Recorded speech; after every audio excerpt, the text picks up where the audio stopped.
सास मधु की शादी के कुछ सालों में ही उसके पति की मृत्यु हो जाती है, जिसके बाद उसके ऊपर सास की जिम्मेदारी आ जाती है और वो अब अपनी सास के साथ घर में अकेली रहती है।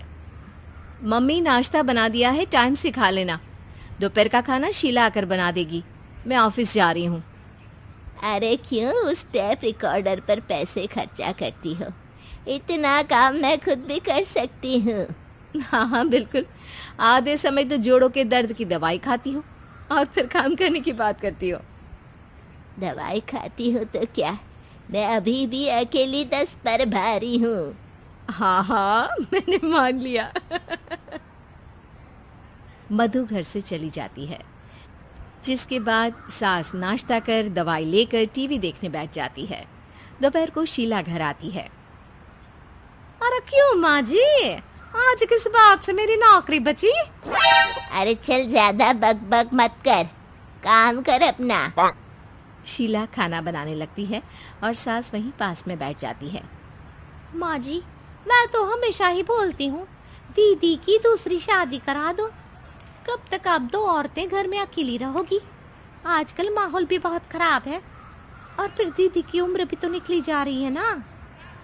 तेरा नाम टेप रिकॉर्डर सही रखा है मैंने।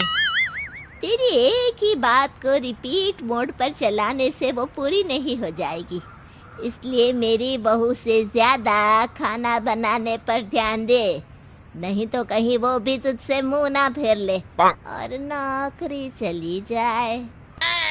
क्या माँ जी, आप भी हमेशा मेरी नौकरी के पीछे ही पड़ी रहती हो। तो क्या तेरे पीछे पड़ूं?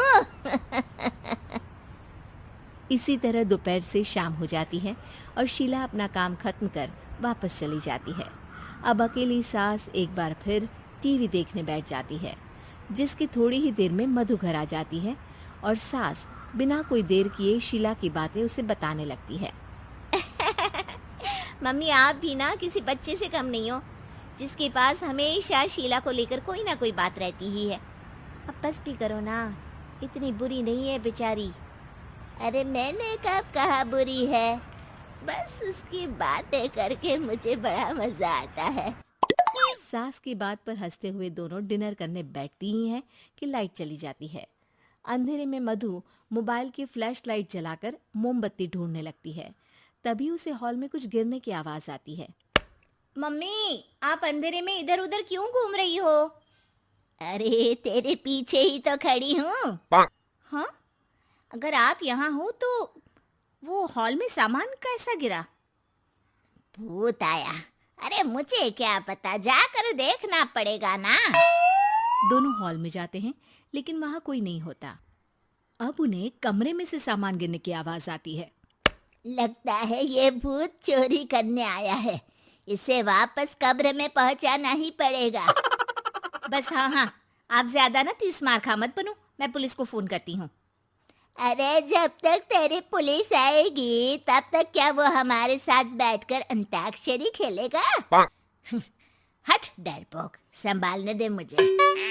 अब सास पास रखा फ्लावर पॉट उठाकर कमरे की तरफ बढ़ने लगती है, जहां उसे 2 आदमी दिखाई देते हैं। पीछे पीछे मधु भी वहां आ जाती है। मम्मी, अभी भी मौका है, बाहर भाग जाते हैं। मधु की आवाज सुन चोर चौकन्ने हो जाते हैं।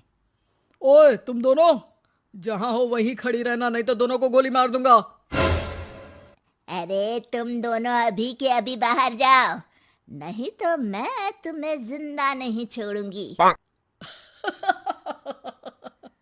ये बुढ़िया हमें धमकी दे रही है।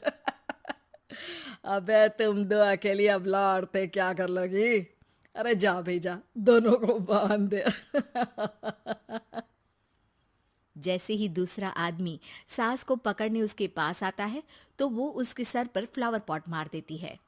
उसके सर से खून बहने लगता है, जिसे देख दूसरा आदमी गन निकालकर हवा में गोली चला देता है, जिससे बचते हुए दोनों सास बहू वहां से भाग जाती हैं।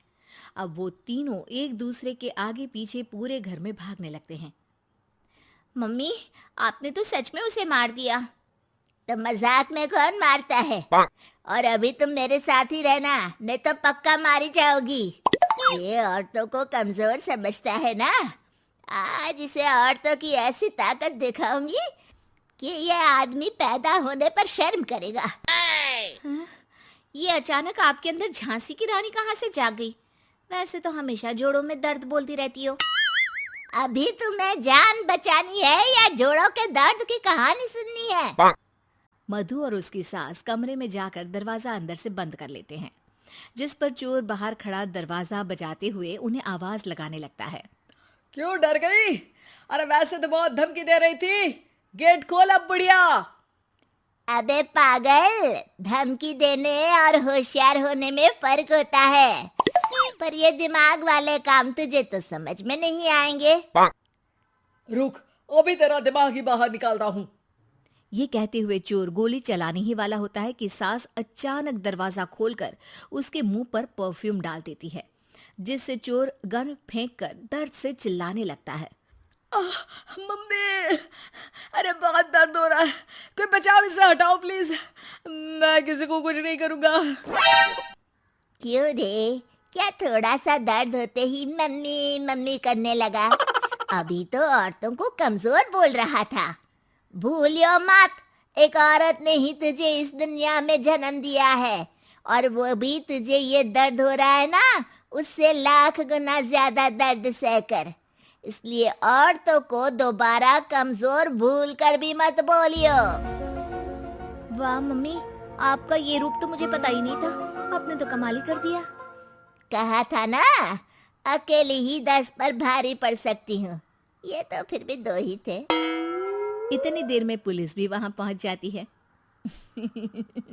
आ गए आप, कर लो इन्हें अरेस्ट और जेल में बैठकर अंताक्षरी खेलना।